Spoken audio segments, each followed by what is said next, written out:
Chris. All right, my name is Chris, and I did Understanding Malware. In short, malware is short for malicious software. It's sort of the malware software and malicious software.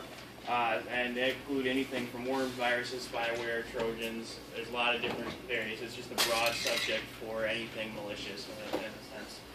It's obviously things that you do not want. Spyware is, just give a couple examples. Spyware is a type of malware that's installed on your computer, usually without your knowledge, and it gathers personal information, collecting data, browsing statistics, things like that, so they know what kind of pop-ups to throw at you that you're likely to select and click on. Trojan Horse is a type of spyware that is disguised as something else, usually running in your background. It usually doesn't, you don't really know what's on your computer itself. It kind of looks like something that seems legitimate, and it's kind of difficult to pick up sometimes.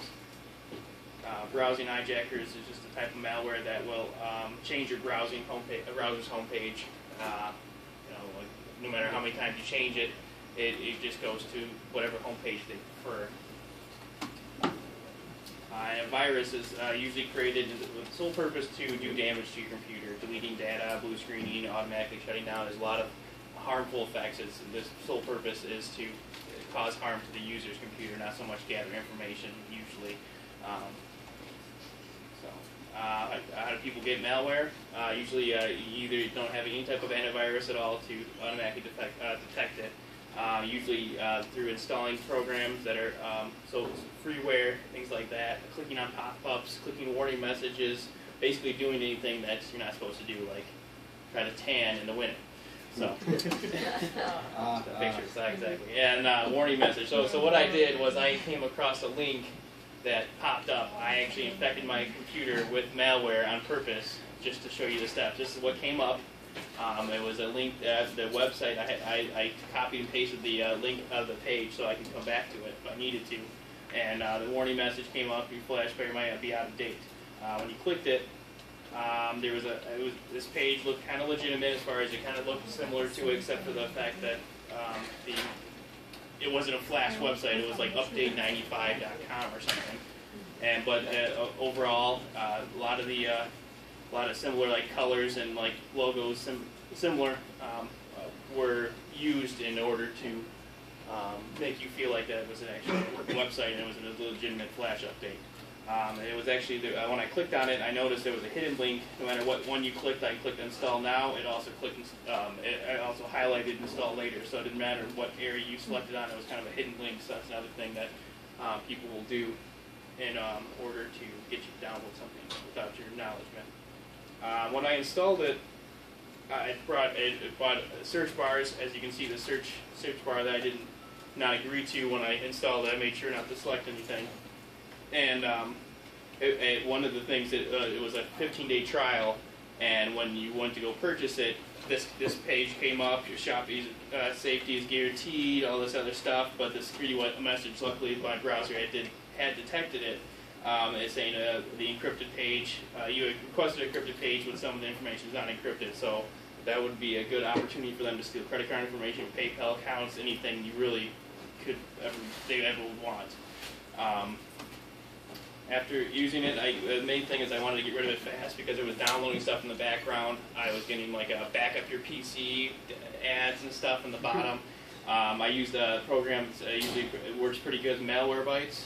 It's a free program that detects for different malware.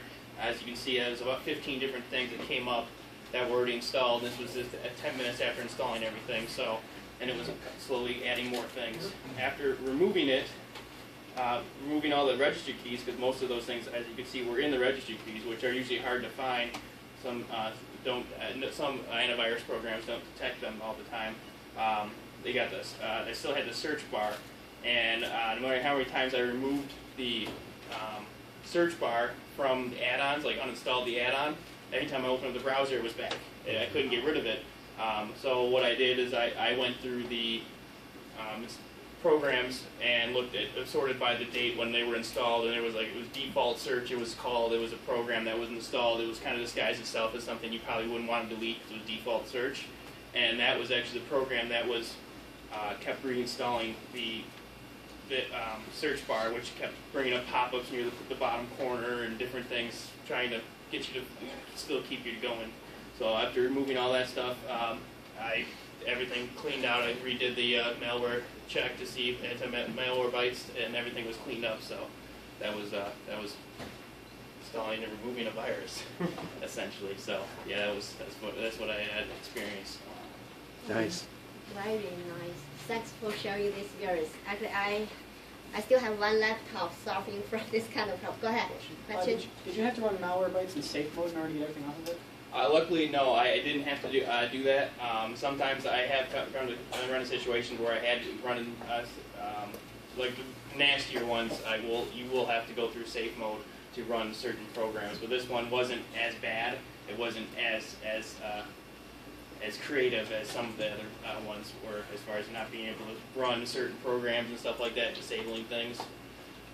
I've had much worse. So yeah. Okay. Question. Go ahead, Elias. Another thing you can do is you can just run msconfig.exe and basically disable everything on startup. And you might have the malware installed, but it won't start up, so it won't really do anything. What's that called? What the virus will do? Or the msconfig.exe. Could you please email that link to me? It's just Yeah,